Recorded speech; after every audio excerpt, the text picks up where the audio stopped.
келін, жақсы болса, үйіңе көп кісі келеді.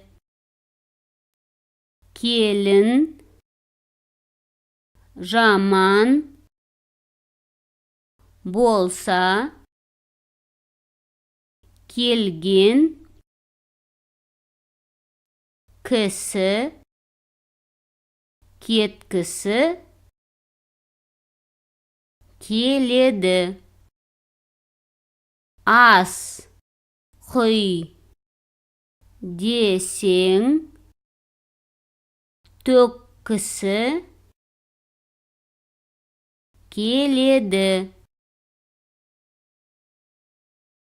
Төкпей құй десең, сөккісі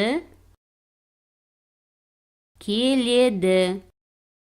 Келін жақсы болса, үйіңе көп кісі келеді. Келін жаман болса, келген кісі кеткісі келеді. Ас құй десең, төккісі келеді. Төкпей құй десең, сөккісі келеді.